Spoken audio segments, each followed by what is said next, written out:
Well, welcome everybody virtually to this side event, Building an Inclusive Global Stocktake. I think we have a very good agenda today. A number of different speakers. We have a great starting speaker and then a very exciting panel to be talking about progress on the Global Stocktake and the Independent Global Stocktake. So just to get started, I'd like to kick off the session with Cecilia Kanuthia-Jenga, who is the Director of Intergovernmental Processes and Director for Collective Progress, at the UNFCCC. She is not only responsible for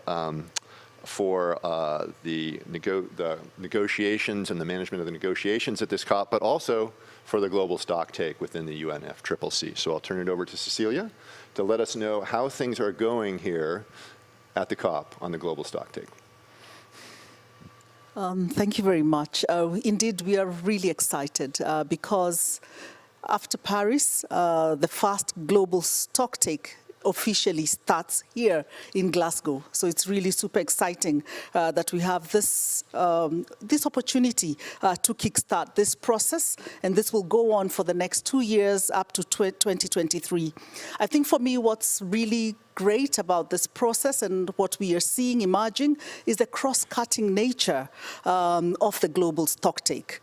It not only covers elements of mitigation and adaptation, but also looking at the financial flows, means of implementation, including technology and capacity needs, in terms of how we are implementing and we'll be setting ourselves to implement the Paris Agreement.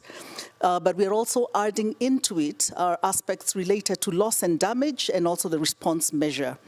But I think more critically is looking at the credibility of the global stocktake and what that will entail. Of course, the global stocktake will only be deemed to be credible if the process is transparent and that it's inclusive. So the global stocktake will be looking at where we are in relation to where we want to be. So we set the targets, and as you can see at this COP, lots of conversations, not only for targets on finance, looking at Article 6, but also looking at other targets with relation to adaptation, and now talking about the global goal on adaptation. It should also be inspirational, and for me, I think that's where the independent global stocktake comes in terms of ensuring that we also advocate and create a platform where non-state actors, civil society, research organizations can play an incredible role in building inspiration for more ambition. The NDCs, of course, are a critical part of the GST, and we do know that some of them are already on the table. We did have here in Glasgow a specific event that looked at the NDC synthesis report, the progress that is being made, but more importantly, setting up a framework for implementation. I'd just like to give you a very quick update on what has happened in terms of the preparations for the global stocktake. The subsidiary body chairs who have been leading the informal consultations since October have sent out a call for submissions to the GST, and these are all due in February 2022 and will be updated as we move along. I think this is, of course, an interesting opportunity for contribution and collaboration with parties in the submissions. The initial version of the GST portal has been put in place by the Secretariat. Again, we welcome you just to have a view of this GST portal and to see how we can improve it, but also how you can systematically make your inputs in it. So what I'll say is that we have definitely had some positive outcome. We have also been able to have further conversations in terms of how do we have an opportunity to complement the various sources of information, but also ensure much more inclusion of constituted bodies and other partners in participating in this. Indeed, the GST, as framed in the Paris Agreement, is a party-driven process, but I do see and I do advocate and I do know that the Secretariat and even many parties see a crucial role for non-party state stakeholders. And I would just like to share with you some various modalities and opportunities where I see that you can play a role as independent players, both as experts. We do have the technical dialogues that we organize regularly. There are opportunities for you to participate even in building capacity of the parties in order for them to be more vibrant and more robust in terms of their inputs to the GST, as well as raising awareness. I urge you to actually carefully look at the scope of the Global Stocktake. Look at the modalities as defined by Article 14 of the Paris Agreement, but also more importantly, the guiding questions that the SB chairs have set out so that we can all have a very comprehensive and coherent approach in terms of how we work towards that. Currently, we will be preparing 4 synthesis reports, and these again offer you an opportunity for inputs, and this 4 synthesis reports will be around the greenhouse gas emissions, the NDC report, the means of implementation, and also adaptation. And I believe this offers you a crucial opportunity. For me, in conclusion, I believe the novelty of the Global Stocktake requires frequent exchange. And I think this initial start of our exchange is so important.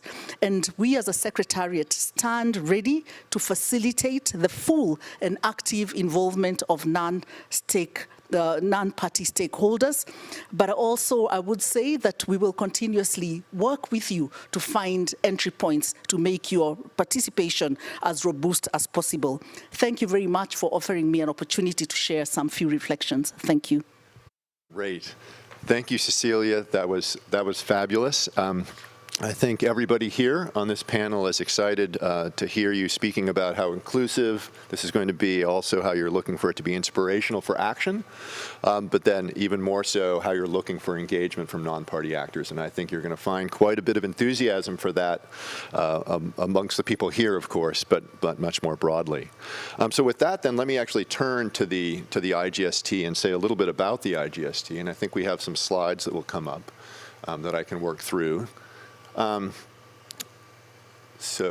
Great. Okay, so first, what is the Independent Global Stocktake? So I want to put a couple of things on the table. So first off, the Independent Global Stocktake is a consortium of civil society folks that are going to be working together to support the Global Stocktake. That's the core of what it's about. So it's about bringing together the independent community to do this. But I want to highlight 2 ways of thinking about that. So one of them is that the IGST is going to be trying to actually work for the official GST itself and pushing forward on the GST, getting information into the GST, just as Cecilia was discussing, engaging in technical dialogues and providing information, as well as pushing on information in their people's own countries and so forth. But the other is that the IGST, or the GST, is not just a process, it's also a moment.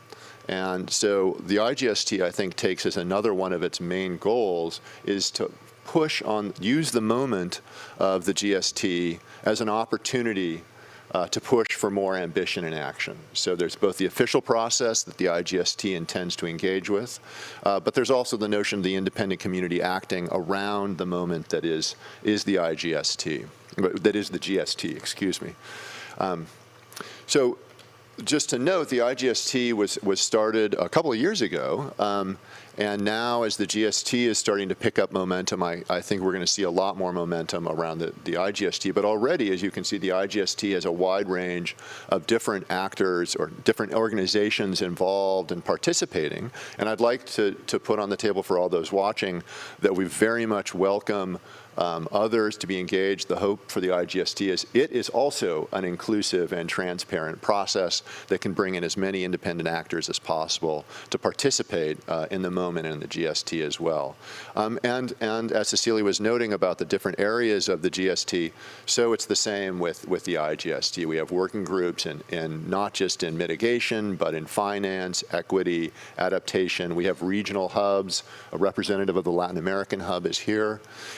So it's a broad organization that's built around the concepts of the GST and to support it. So I'm one of the co-chairs of the mitigation working group. My colleague Vaibhav Chaturvedi, who will be moderating the conversation later is the other co-chair.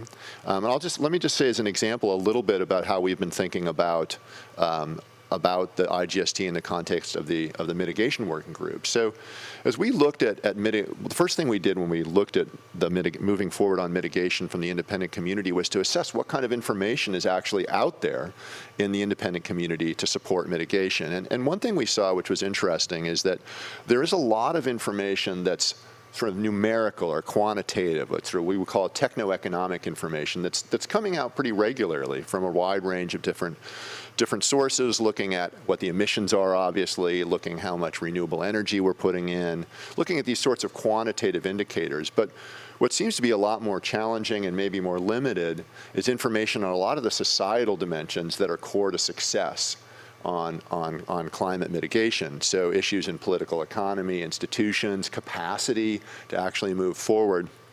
And so over the last year, we've been working on thinking about how one might organize and collect that kind of information or produce that kind of information, actually more appropriately, to put into the stocktake process, both the moment around it and the stocktake itself. And just as an example of that, I'm not going to go through this in detail.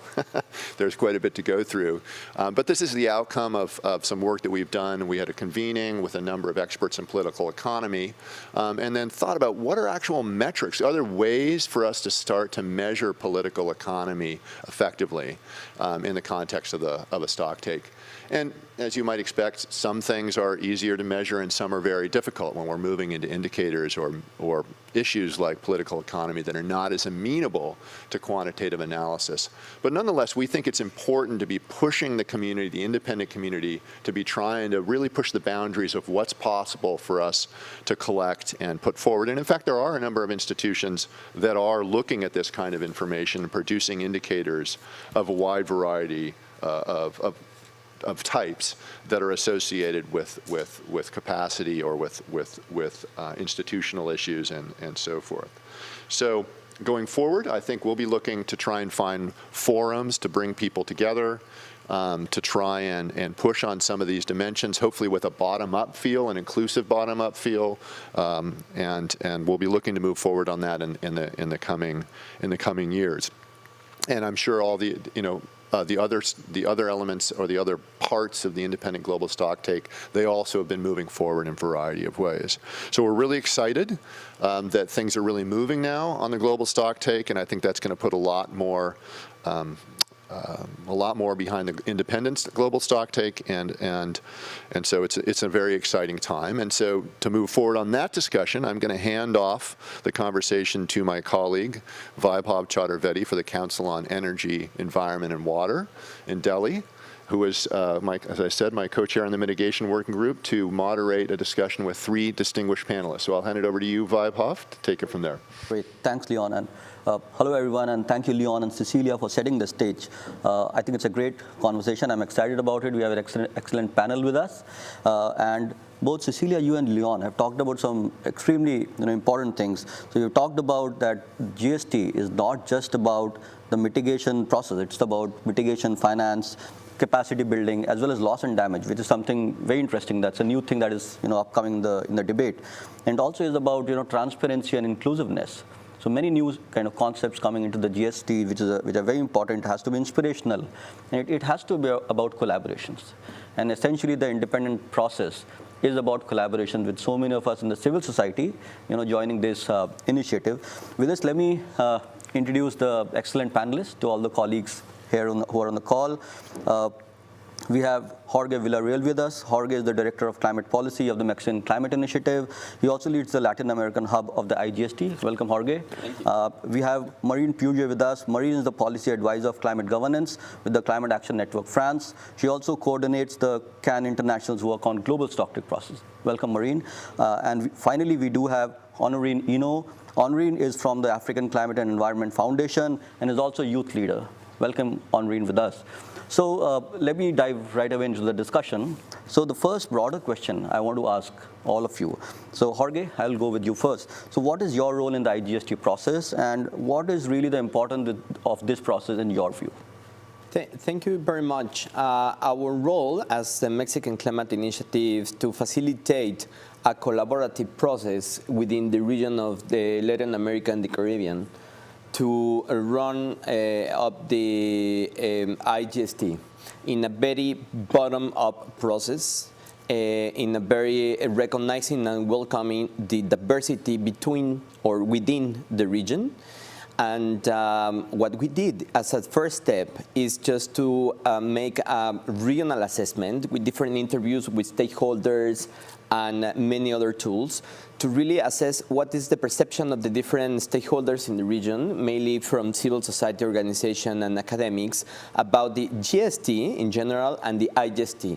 And it really caught our attention that the majority of the interviewed people didn't know any about the IGST or the GST. So our first task is to really make an outreach strategy to communicate the importance of these two instruments. Well, the GST as an instrument and the IGST as a process. But also, it was the second important component that we identified in this assessment is everyone said that transparency in the NDC and transparency in climate action is a core component for everything. Yes. For the core action or for an enhanced action in not only mitigation, but adaptation and finance also. So we, after this, we identified different strategies on how to move forward, including the outreach, but also starting to work in a kind of assessment to put together the different visions, not in the way to integrate just a whole vision, just one for the region, but to recognize that there is different visions within the region, within this diversity, and to come up with a space or an output that can provide us the opportunity to discuss what we want to be reflected in the GST. Absolutely important. So essentially, you're talking about outreach and engaging with the stakeholders to ensure that good and really informative discussions kind of happen, and people know more and more about the GST process and are able to kind of participate in it in the way the civil society should. So that's very interesting perspective. Let me come to you, Maureen. Now, what is your role in GST, and what, in your view, is the importance of this whole process? Yeah, sure. So, as CAN International, we are representing one of the constituency of the UNFCCC, which is the environmental NGOs constituencies. And as Cecilia just said at the beginning, we are invited to really be part of this global stocktake process. So our role, we think that our role actually is really to bring people's voice inside the global stocktake. And try to really, as you said, in a way, present a diversity of views on what do we need to know about climate, where we are and where we are going, because there are so many perspectives and so many expertise also in our networks that we want to bring this expertise inside the global stocktake. Because actually for us, this is the guarantee of the Paris Agreement. The global stocktake is really the evaluation process. So it means really to implement the Paris Agreement. So it means to protect people's life and livelihood. And this is why it is so key. Paris can't happen without the global stocktake. What we will try to be part of the submission phases, the technical dialogues. We will raise all our concern on the several on the progress or on the progress or lack of progress in the several items, adaptation, mitigation, loss and damage, and yeah, we will try to do our best to be part of all of that conversation. Great. So essentially, what you are saying that all these larger macro processes are very important. They'll keep on going, but people are at the heart of it. Exactly. People are extremely important. Try to. Yes, and we need to understand the diversity of views in the global stock and somehow assimilate these views, at least in the independent stocktake process that we are all a part of. Mm-hmm. Right? That's a very important point. Thank you for emphasizing that. Let me come to you, Honorine. You're a youth leader, and that is extremely important because we know that across many countries, youth are driving a lot of change. Right? So how do you view this kind of both official as well as the independent GST process, and why do you think the issues like transparency and accountability, why are they so critical for today's youth? I think the global stocktake should be inclusive and there should be inclusivity and accountability, especially for youths and indigenous people, and of course women who will be most affected by climate change. Without accountability and transparency, our leaders will just go up there and make those promises without any follow-up for the implementation of those policies they claim they are making to save the world. Actually, for example, in Africa, our leaders will come on stage and make these great ambitious proposals, give these proposals.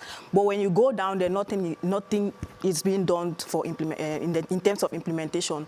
There's absolutely no monitoring, no follow-up to make sure that whatever was said at the COP is being implemented. It's all on the paper. And we all know that the youths will bear the brunt of the impact of climate change, because in like 30 years to come, most of these leaders will not be here.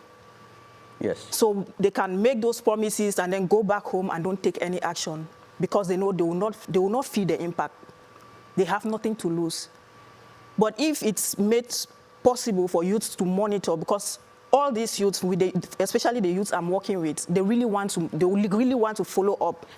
All the youths that are interested in saving the planet are really interested in following up, monitoring to ensure that their governments are really taking actions.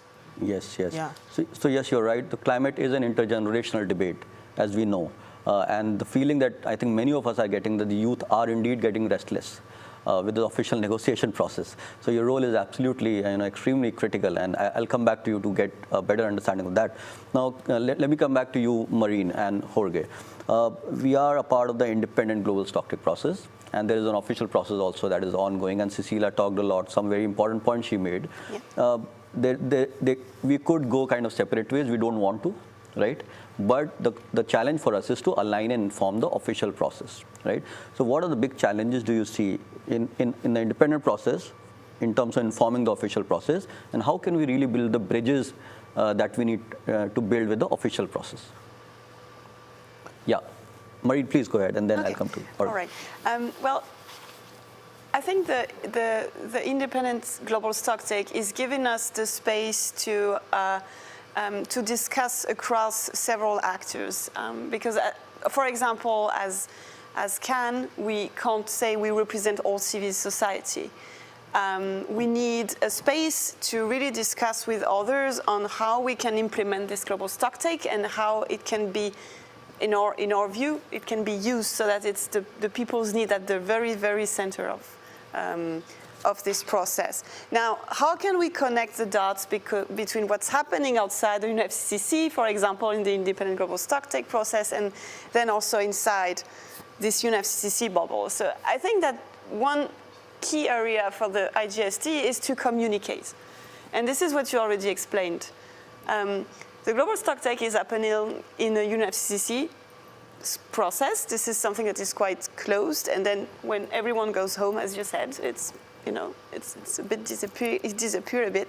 So I guess as actors of the IGST, we can really try to sensibilize, explain, communicate on why is this important, why we should know what are the results and how it is working. Do we have everyone at the table? Do we have all the actors we need, etc.? So I think this is really something we can do so that we can connect better the two processes.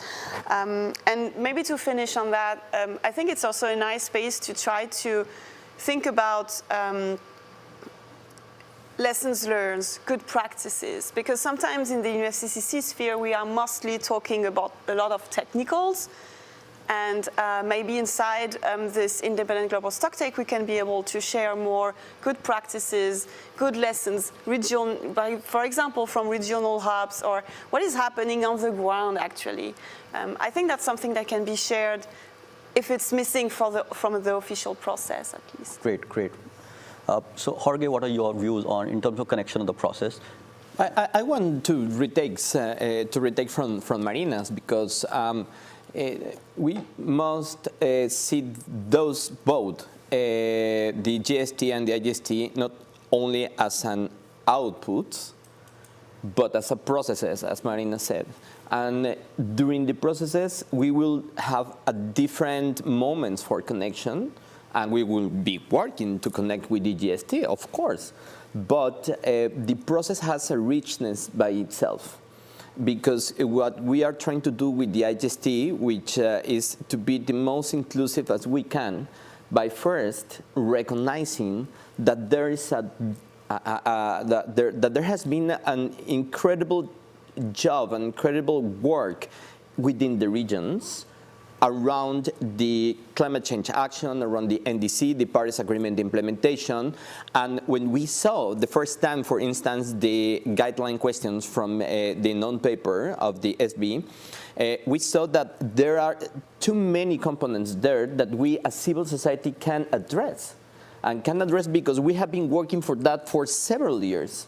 And this is the moment in where we need a platform, we need a space, we need the process to come together to discuss those questions, not to come with a common ground or just one objective or just one paper, no, but to discuss all together, welcoming again the diversity within the regions and to address those questions from our point of view. And then that process will have some outputs that can be expressed in different moments and in different documents that will be, and we are trying to be connected with the GST as official process. But I don't want to diminish the richness that the process within the regions has itself, just around or just by having the opportunity to discuss the guideline questions and to retake what the organizations and the people within the region have been working through the years. This is the moment, this is the opportunity that we have. Great, great. Yes, so it's not just about the outcome. Yeah. It's the process that we need to really think about. Exactly. This is a great opportunity for us. Well, I also at this time take the opportunity to introduce our panelist, Mariana Feldman, who is the Senior Director of International Cooperation at WWF. Welcome and thank you for joining us for this discussion today. So you would have heard about now the IGST process and the official GST process. Very happy to know about your view. How do you view as an international NGO, this process of an independent civil society coming together and really trying to inform the official GST process?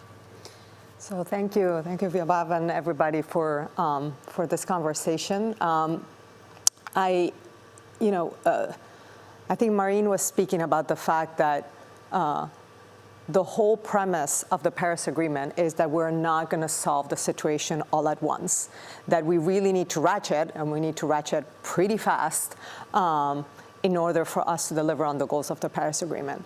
That concept of ratcheting relies on a basic mechanism that involves parties taking action, but then coming together periodically to assess progress and do more. The GST needs to be a moment of assessment, as others have alluded to, a moment of accountability, but a moment of also building what needs to be seen as a shared project. And if really getting to where we need to go is a shared project, then it should not be just a conversation between parties and among parties. Yes, national governments need to come together, they need to share where they are and where they need to go, but it needs to be a moment that invites the rest of society to answer the basic questions of where are we, where do we need to go, and how do we get there? And how do we get there, as Jorge mentioned, as Tambe mentioned, is an opportunity for us to provide ideas as civil society, as local governments, as private sector, as youth. How do we get there? There are so many things happening in all of the regions, as Jorge alluded to. There is innovation happening right now that if we're serious about the how do we get there being the question, a question that invites innovation, that invites experimentation, that invites diffusion, then we need to take all of those inputs. So for this to be a truly effective moment, then it should be a moment that invites the inputs of civil society and other actors as well. Great. Thank you, Mariana. So how do we essentially get together and really take stock of the progress and really build on whatever has already been built and keep on ratcheting up our ambition to achieve various objectives, including mitigation, finance, loss and damage. Everything needs to be understood better. So thank you. Let me come back to you, Honorine. How can we really, in terms of the IGST process, build better collaboration with the youth and the youth group? How do we really go about doing that? Give power to the youth groups to be the ones responsible to monitor the implementation of those NDCs in their countries. When youths have that power, their leaders cannot come up here and lie, because most often they come and just lie, claiming they have done this, they have done that. And also because those youths do not know what's on the NDC document, so they can't even they can't tell if their leaders are telling the truth or not. So if the youths will have the power to be able to monitor independently the activities of their leaders in their countries, follow up the implementation of their NDCs, then I think we are going to get there. Because yes, those NDCs are on paper and they are really ambitious. If they are implemented, we are going to meet our target. But we all know those NDCs are never going to be implemented, yes, especially in those countries that are would stand to lose a lot financially. Yes. Yeah. It's very interesting for me that you say that give power to the youth. I always felt the youth are anyways very powerful, and youth are extremely important voice already in our debate today. So in terms of, let's say, some specific changes that we need, I mean, I understand the larger point of getting more power. What exactly in terms of practice, do we actually need to do to implement, this issue of giving more power to youth? Put youths in those positions in those positions where they can be able to take actions. Yeah, because all those positions, I was always quote Africa because I'm from Africa and I'm working with African youths. All those positions are occupied by people who are older men and women who have nothing to lose. But if you put youths in those positions who know that they have something to lose in future, they will want to take actions urgently. Great. Yeah, Maureen, you wanted to add to that? Yeah, I really wanted to react to that because this is crucial, and I think it's the same question for all the civil society organizations or indigenous peoples organizations, youth organizations, gender organizations. We are invited to be part of this process, but we need support for that. And that's in several ways. And we all need several supports. Youth need the space. They don't have even the space for the moment. We have the space for the moment, but if we want to be part of the Global Stocktake, we have to do several inputs, submissions, we have to be at several technical dialogues, we have leaders who have to travel, who have to be there, and all of this, it sounds a bit practical, but it means we need support. And for the moment, inside the official Global Stocktake process, this is not clear how they will really support all these kind of actors to be really part of the process. So I guess that's a very crucial question we have to solve quickly, because as it was said at the beginning, the process is starting. Great, yeah. And you're also a part of the Climate Action Network, and you must be dealing with the youth groups also as a part of your process, right? Yes, well, we are meeting most of the time. We are just getting now to start to work on the Global Stocktake together. But as I said, we don't have exactly the same needs. And also it's huge, NGOs on environment and youth.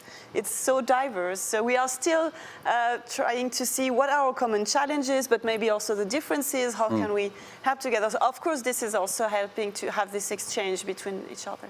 Great, thank you, Maureen. So let me come to you, Mariana. Now, I'll probably ask more of a controversial question, right? So now GST process in many developing countries is also viewed as somewhat a political process, and you're working for a very famous international NGO in the civil society, right? At the IGST, what we definitely are trying to ensure that, well, it is a sort of very inclusive, heavily inclusive process and all. But in your view, do you see any potential pitfalls for that the independent process or even the Global Stocktake official process, they need to ensure that they don't really get into the unnecessary politics of it?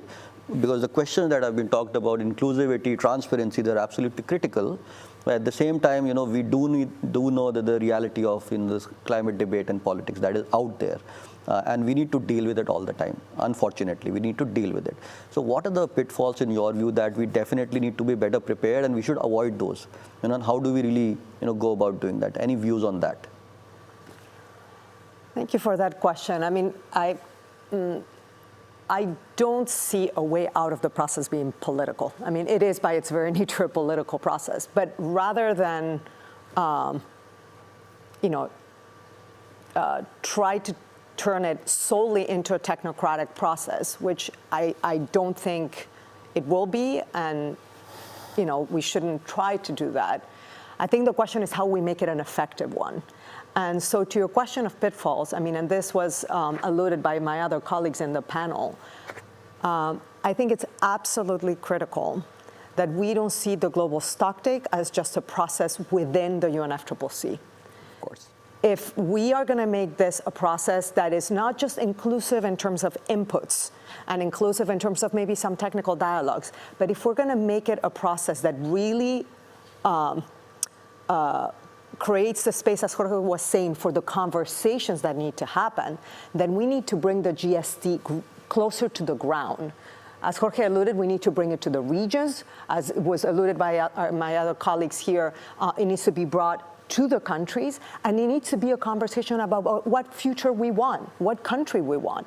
And so one of the dangers that I see, and the pitfalls potentially that I see of this process, is that this process can follow into the surge for the moment. Okay, so every 5 years we come together, and that's when governments reach out and consult. That's when governments say we're going to have 2 or 3 meetings, and we're going to get your inputs, and then it's going to be good. No, if we are serious about this being a shared project, and if we are serious about us moving in the entire society in that direction, then there need to be ongoing mechanisms for civil society engagement, local government engagement, youth engagement that are part of implementing the NDCs and ramping up the NDCs. So what the pitfall for me is that it's reduced to a single conversation rather than being seen as a process that really creates greater awareness about the NDCs. It creates the opportunity to provide inputs into the NDCs to show the contributions and implementation, and that ultimately creates the information, the political space, and the governance mechanisms for the follow-up that was mentioned by our youth representative. Thank you, Mariana. That's an extremely interesting and important point to be emphasized. It's not just about searching for that moment like every 5 years. We have to think really methodically about the process to just create that kind of space where we are able to achieve the outcomes that we want to achieve and be more and more ambitious in terms of the climate agenda. Thank you for and if I can just make that point, then that means that we need to have this. This cannot just be a commitment within the UNFCCC. National governments need to create enduring spaces for the engagement of civil society at large and subnational and non-state actors broadly as part of the implementation of the NDC. And what I can tell you from working, I work as an international organization, but we have a presence in 100 countries with people on the ground. We work with other civil society organizations and others. And I can tell you that we have a full range of situations with governments that have created at least formally, some spaces for engagement of civil society to some that have none. And we need to, this is ultimately about building space for engagement, a more democratic process for how we're going to achieve the goals of the Paris Agreement. Yes, and when you say some governments have not managed to create that space, is it due to lack of information, or due to lack of importance of the GST process in their view, or just, we don't want to do it kind of thing? I think it's a full range. And my point is that this is not just tied to the GST. This is tied about the process of developing an NDC, implementing an NDC, ratcheting up an NDC. If we are going to do this as a cycle, then it's not one moment and another moment. It's a process, and that process will repeat. So we need to create the space to invite inputs into where we are as, in different countries, where we are as countries, what kind of target we need to set, how do we get there? Then we get together again once the target is set and say, how do we implement it? How are we doing? How do we acknowledge the contributions of all actors? Are we delivering? and then we go at it again. So once again, it's a process that needs investment. You don't get input if you don't invest in governance. Yes, thank you, Mariana, for that. So let me come to you, Jorge. You lead the Latin American hub, and in the process, you must be dealing with so many different participants from different countries in Latin America, and also in the process, how do you ensure that kind of inclusivity and that space that Mariana has been talking about, but also what has been the experience in engaging with the governments? Have you tried that? How has been the response? Any successes? Thank you very much. Before jumping directly to your question, I really want to retake on Mariana's, because we need to start seeing the GST as not as an information technical output, but as a participatory process. And in this very overall view, in where we have the different opportunity through the process of building the information for the GST, for the evaluation of the NDCs, but also the evaluation of the Paris Agreement, not only the NDCs, the Paris Agreement as a whole, we can see we have now that opportunity to continue working within the regions with this huge diversity of stakeholders addressing the NDCs and the Paris Agreement. We have that opportunity. So I really like Mariana's approach, because it is not a technical output, or not only. It's a participatory process, and it's a permanent participatory process if we want to see that, no? And then the IGST is a platform which aims to provide or to amplify the voices of everyone who wants to be involved, and we need also have a duty to do within our regions to approach to the youth and to provide the spaces and to community and to indigenous communities and indigenous people, and to everyone, to invite them to participate in this process to amplify those voices. It is not an easy task. Let me be very clear, and now jump into your question. It is not an easy task. It's super difficult, because we want to build a bottom-up process. It would be much more easy to have these top-down guidelines by saying, hey, this is the platform, this is the website, and please submit your outputs with this question. That would be super easy. Super easy. But this is not a participatory process. The participatory process involves policy and politics. And this is about politics.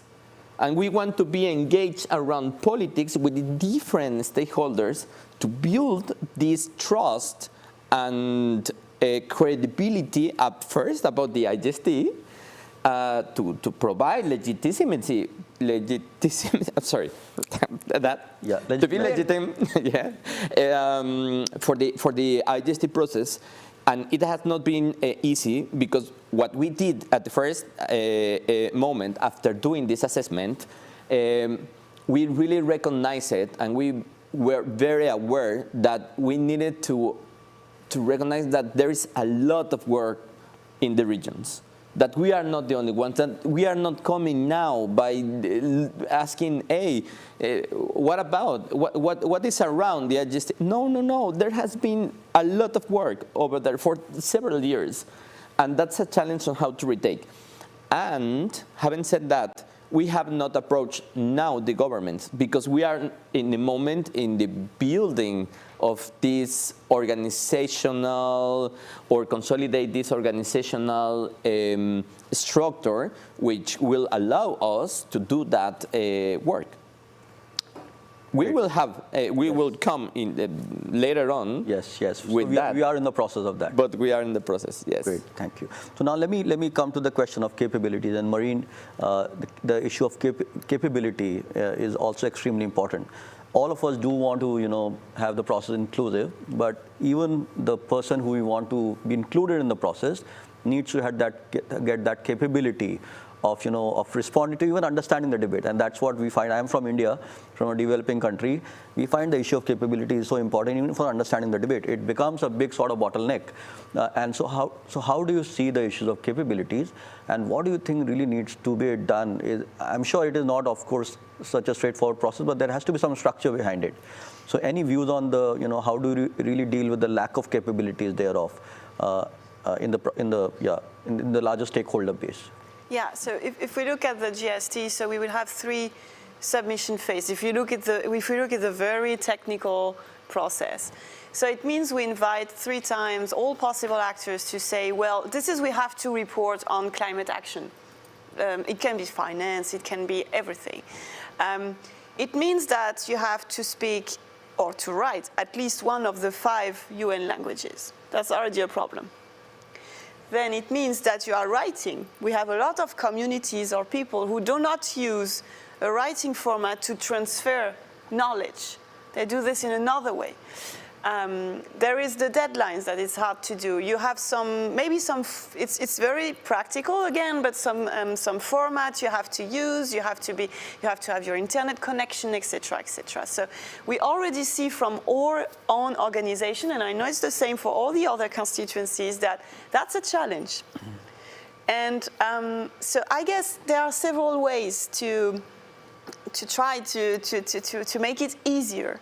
And the first one would be, of course, as you said, we talked about it already, it's capacity building. So this is something as NGOs we do with our members. We try to say, okay, this is happening, this is how you can maybe try to contribute. If you need help, you can ask us here and that. If you need translation, we can try to find funds, etc., to be done. So, I mean, we can do that, but it has to be more global. It has to be, how do we bring the people at the table? It's not just we do the bridge and we take their reports and we give it to the UNFCCC and that's it.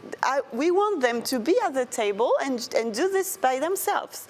And that's the other way. This is how we train. That's going to a training part. How we train people to say, okay, I have the power. I know I can do that. I can come and tell my story or tell my or just share my expertise and it will be heard. So that's something that we can train. And I think it's also something that should be accepted.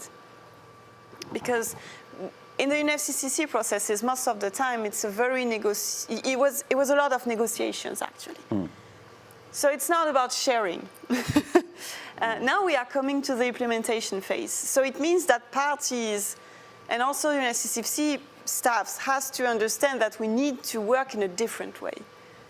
We are not here just to hear parties negotiating between themselves. We are here to listen and share. And that's how implementation can go. So I think there is also this slight sensibilization and training even process also for other stakeholders, such as parties, to know, okay, how can I listen to these people and to have them at the table? Yeah, so essentially talking about negotiators become more compassionate and empathetic towards many of the other larger communities and stakeholders who want to participate and contribute to the larger process.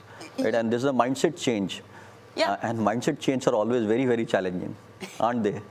Yeah, that's the hardest part. But I think there is a real, I mean, for the moment, when we hear the parties in the Global Stocktake, there is a real will to have inclusivity. I heard no parties for the moment when we came as civil society telling us, it's complicated, we are not sure, we want you inside. Everyone says, please come inside. And then when it's tricky, it's when we say, but okay, how can you help us?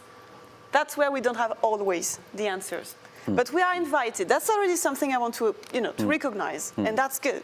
Now we have to get to the next step. How are we supported to be at the table? Yeah. Great, thank you, Maureen, for that. So let me come to you, Henri, on this question of capabilities. We do want to give agency to the youth. That's absolutely critical, as you have also emphasized. But there also must be some sort of capabilities that we want to really, give to the youth to actually, seize that sort of agency and actually deliver on the agenda. So what, in your view, are the most important capability gaps that need to be addressed in the larger sort of the youth, from the youth perspective? Actually, yeah, we have issues with respect to capabilities too, especially in very remote communities. She made mention of the issue of language and so on. Language resources, the youths, and some of them are uneducated too, mostly in those remote communities. Yeah, so they lack those skills for that, to carry out the monitoring and process. Yeah. Yeah, and this gets me to a very interesting point, because you are dealing with such a diverse set of stakeholders across countries, and just by the natural process of economic growth and development, all countries are at very different levels. So when we are talking about different constituencies across the world, they are just, I mean, we can't do anything. That's the state of affairs. They are at different levels of capabilities, and we want to accelerate the process. I mean, obviously, we know that with the regular development process, the capabilities will change. We want to essentially accelerate the process. And WWF has been, as you have said, Mariana, that has got an excellent network. You have got field offices across so many. I know in India, you're doing excellent work. So, and in your engagement with all the different communities, even at the the last level, so to speak, the marginal level. So what do you see, these challenges of actually accelerating the pace of capability building for this, for the larger community? Yeah. I'm really glad that we're discussing this, because once again, I'm looking at this not as a moment in time, but actually as a process of turning the fulfillment of the Paris Agreement as truly a whole of society approach. And that means that we need to invest not just on the outputs, but we need to invest on the process. And as part of that, building capacity is crucial. I mean, I think that we need to, my experience, and I think Jorge was speaking about this in terms of when he asked the question, what is the GST? What is the IGST? And people not knowing, what is the NDC? And most people have no idea what you're talking about, even if they know about climate change. So there is, even among actors that are following, that are taking climate action, that are even following the debate to some degree, what we have found again and again is that there is often a disengagement from the policy process. So one of the areas of capability is providing basic information, not just about what's happening with climate in general. And again, I think that the very relevant scale for us to work about this is in the countries, because the realities are different. But being able to explain to people, and when I mean people, I mean civil society, I mean youth, I mean private sector companies, how many are actually doing work, but they are not related to the policy process, local governments. What national level policies, what national level climate targets has your country committed to? What sectoral policies are in place that are either aligned with or not aligned with? What are the spaces of engagement for your particular constituency? Creating that picture of understanding and then saying, this is why your voice matters. This is why your inputs are important. This is where you can engage, can start shortening that. It's not just, I think that then there are very practical issues like Marine was saying, like, how do you submit an input? Yeah. But we need to jump a gap that is much bigger. But if we invest in that, and once again, if we combine that with spaces for engagement, then people can start engaging in the policy process. And then you don't have only the voices that want to keep the status quo. You start getting the voices that care about building that better economy, that better society into the policy process. And when you do that, it's not going to deliver the best inputs, like maybe all at once. But it will start bringing people in. People will start engaging, seeing their inputs in the mix, some of them being picked up, and then that will draw them further in. So I think that the capability, I wanted to put it in the context of decision-making and policy-making and being, once again, part of the shared project. And, and in that, if I can say very briefly, one of the things that WWF has been doing with many other partners, including ICM in Mexico, with CAN, and with others, has been building alliances of subnational and non-state actors at the national level. And one of the things that these alliances are doing is exactly that, is bringing institutions that may be doing something, but they don't know how to engage in the process, and really starting to bridge that gap in a way that is nationally relevant, that is specific to the particular context that people are living in. Great, thank you. So these are very interesting comments, but I'm also thinking, in this world we are living in, this is sort of world with information overload. That is also the reality of it, right? So you're trying to give some information because, for the IGST process, I agree with everything that has been said. What we're trying to find the most effective strategy. So it's not at all about getting the principles right or getting agreement on the intent. It is about finding that most effective strategy to actually, actually deliver on everything that all the panelists have talked about. And that has becomes really tricky. You're talking about dealing with people who are dealing with like so many other things and getting this information overload through their mobile phones, and that is the reality of it. So now within this, this larger information overload kind of world, are there any strategic inputs, that you guys have in mind with your experiences of dealing with so many of these communities, trying to build capabilities? One is clearly getting alliances. That is absolutely there. We could build alliances, and the alliances will be with people and communities who are actually much more invested in the process. They're actually devoting time. They might be passionate, or they might be professionals working. They're actually devoting some time. We are probably talking about even getting more people into the community, right? Try to even expand the community, not just work with the climate community. At the end of the day, within the national level, it is a small community in many, many places, right? So, and I think it varies across different kinds of countries, right? In the developing world, it will be a smaller community. In the developed world, it maybe much larger educated community about the climate issues, and you're dealing with this sort of variation. So any ideas on how do you even expand the community, in this world of information overload? How do you really go about doing that? And what is the probably most effective strategies for doing it? Anything in your experience? Yeah, Jorge, you want to go ahead? Yeah. I am trying to think in a strategy to expand the community, but before that, I think that we really, in a very humble way, we need to the regions and to listen to the people in the best way that we can to understand what their approaches are, what their needs, their understanding, their capacities, before trying to carry out a strategy to expand the community. I mean, that is what we did in Latin America. We came with this poll to interviews with different stakeholders and to listen to them in a most representative way. Obviously, we did not call to everyone in the region, but with different stakeholders, very representative people, to listen what their ideas are about. And that is how we realized that a strategy to expand the community from the very beginning will not be able to work. Because we needed first to make an outreach strategy for the people to know what the GST, IGST, or NDC, or the Paris Agreement is. And after that, after doing that work, we need to identify what the capacities are needed, what the necessities are needed, what the concerns are about the IGST or the GST, and then try to address that.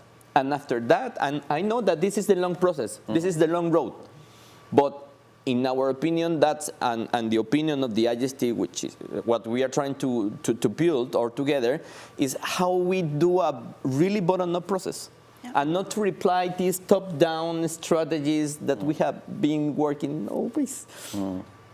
I am this long story, to make it short, is to answer you that before thinking on the strategies to expand the community, we need to listen to the community. We need to listen to the youth. What they are telling us, their concerns, and not only providing them with the space, which is super right, and I completely agree that the space needs to be guaranteed, but to listen to them, what kind of a space, what kind of capacities we need to support them or to build together, and how. That's a step back before thinking on expanding. Thank you, Jorge, for highlighting that. That's a very important perspective. Just listen to them, understand them, and then maybe think about, that higher, sort of even higher bar, or expanding the community. Sorry, because it is the same principle of the GST. What we are doing is the GST. We need to understand where we are. First, we want to understand where we are. The GST at the bottom, to provide trust to the process. The question at the end of the GST is where we are. That's exactly what we need to do as a civil society. Exactly, and you talked about trust. That is probably one of the most important variables that we need to deal with in the official process as well as the independent process. So I know we are coming to close now. We need to close in some time. So let me request all of you to gather your closing remarks, and then I will try to summarize the collective wisdom that has come through this discussion. So let me go to you, Henrine, first. So any closing comments to your mind? Give youth the space, that's all. Wow, that's yeah. Okay. Yes, thank you, Henrine, for that. Yeah, Maureen, please. Well, I think I will just re-emphasize what I started with. The Global Stocktake is really a guarantee of the Paris Agreement. So it means we are not just talking about, monitoring Excel sheets or about, this is about saving people. This is about making Paris true. And we have 10 years to do that, so it means 2 GST. And I guess that's really, I realized during this COP that many people are still not aware, many people are still not seeing how can we use this weird, evaluation mechanism for us people, for our lives. And that's really what we want to work on for the next years, like make the GST closer to people and also really make it ambitious enough. It's really this idea of a process that is just showing, okay, this is how we will do climate politics now. Great. This is how we will work together. I think that's the most important too. Exactly. So it is not just about the 2 GSTs, but it's about the 10 years of process around the two Even GSTs. more probably. Probably more, yes, exactly. Probably more, yeah. Jorge, your... Well, a kind invitation to everyone who is listening to us now, that a kind of invitation, but an apology, because apologies because if we haven't, and if you're living in the Latin America and the Caribbean region and we haven't approached to you, apologies. We do not have the capacity to go to everyone and to talk with everyone. But if you are listening to us, please Google IGST, really, and you will find the website and the contact information. And please, please, please approach us. We will be very pleased to take a call, to have a meeting, very, very pleased to listen to you. And my takeaways for the conversation that it has been a pleasure to have with my colleagues is first that GST and IGST is a process. Second, it's not only about the technical, it's about politics. Third, this is a participatory process, not only a transparency mechanism. Yeah. It is a transparency mechanism, which is super important. It's core. But this is a participatory process because transparency is also participation. It allows you participation. Four, we have to provide the spaces to listen to youth, listen to the communities, to the rural communities, to the indigenous people, and to the rest of the stakeholders to try from a very bottom up, in a very humble way, to build together this. And to set the foundations for a very participatory, social inclusive, and transparency process within the civil society. If we achieve that, we will have the best of the capacities, or at least a good one, to really approach to the GST, to the official process, and demand participation and transparency in the process. Great, thank you, Jorge, and definitely agree with Jorge. Please Google IGST. You have made my job easier as the moderator. But let me come to you, Henrine. I know in very few words you said something very profound that just give us space. At the same time, you would have heard all the very expert panelists. So any thoughts that have really stuck with you and you want to kind of take this message to the larger youth community that you represent? So what are probably your learnings from this panel discussion that you want to discuss? From the other panelists, I see that they too, I actually thought it was a problem for the youth, but I didn't know that even other civil societies are facing the same issue. So it's not a youth problem, but it's a civil society problem. So I think governments from around the world should provide space for civil societies to be able to monitor the implementation of those NDCs and to participate, and to also participate fully in writing those NDCs. That's very important. Great, thank you. Yes, so it is not just about the youth, it's also about the larger civil society. And as I said, we also have to be aware of the larger macro processes that are happening across countries. And yes, we do see that, and you work across so many different countries, you would have felt that the space, it's not just about you, the space for civil society is at very different levels and it's changing. In some countries it's probably shrinking against our wishes. Maybe in some countries, I don't know about actually many countries, but hopefully in some countries it's also expanding. But yes, the point that has been made is a very interesting point about the larger civil society. So your views on that and your closing remarks, Mariana. Well, first of all, thank you. Thank you all. I found this conversation very interesting. I hope that everybody who joined us found it interesting too. I would come back. I think that everybody else made great points, and so I agree with what has been raised as closing remarks. The only thing that I would add is coming back to the concept that this is a shared project. And if it's going to be a truly shared project, we need to invest in making it shared. And we need to build the capacity for that to happen, and we need to create the mechanisms for that to happen. And for that, I think we know that the only way we're going to address the Paris Agreement, address climate change and deliver on the Paris Agreement, is on the one hand, if we have action at the domestic level, because the Paris Agreement was predicated on the basis of action in country, but then if we have a global space for us to keep each other accountable, but also to help each other go faster than we could alone. And therefore, the global stocktake should be built by all of us as a space to do that, both at the global level, but also at the regional and the national level. If we invest on doing it that way, then I think we're going to gain more traction than if we just invested in the global one.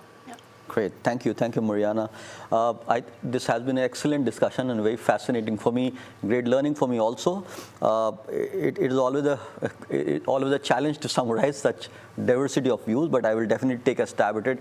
Some of the very interesting thoughts that have come, or rather, points that have been emphasized, that we are talking about transparency. That is, essentially, we are talking about transparency in the global stocktake process, and in which people are at the heart of it.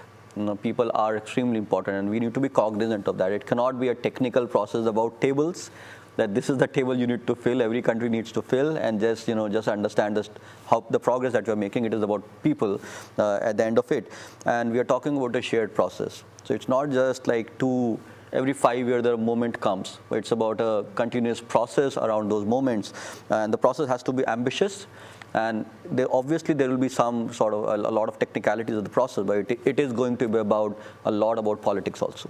We need to be cognizant of that, and we need to deal with it, because GST, by the nature, as Mariana, you said, it is a political process. So we do need to deal with this process, and it has to be a participatory process. So people, participation, and inclusivity is something critical. What I think all of us do recognize, the issue of capabilities is probably a big impediment, because we are not talking about just a few countries and a few set of people who are kind of experts in the area dealing. We are talking about a much wider community, as people that you talked about, Marine, right? Much wider community, very diverse set across so many different countries. And as Honorine, you said, in the rural areas, in some places, even education becomes such a big challenge. And that is just an example of capabilities. We need to deal with this. We need to find processes to enhance capabilities and to get better participation in this, not not just the global stocktake, but the independent, IGST process that we are trying to create. We need to deal with this issue with capability. In fact, the mitigation working group also, had a very interesting discussion with experts on capability, because capability is also a part of the UN process, official UN process, to even understand and estimate kind of the baseline of capabilities and develop on that. So we had a very interesting discussion, and many of the challenges that have been highlighted here were completely resonating with the expert group on capabilities also. So yes, so the capability, we need to deal with it. Ultimately, it's about creating spaces and creating alliances. Only through maybe creating spaces for these, all of these engagements, dialogue, and creating those alliances, hopefully, we will be able to deliver on the independent agenda of the IGST process. With this, I hope all the colleagues who have joined on the web also enjoyed our discussion. I want to thank the panelists again. Please Google IGST. Please let us know if you have any questions for us. And as Jorge said, we are inviting you to participate in this process. We really look forward to engagement for creating that kind of space where so many different and diverse communities can get engaged with us and really, start creating a larger dialogue around this, independent global stocktake process. Great. Thank you so much and have a great day. Thank you. Thank you. Thank you.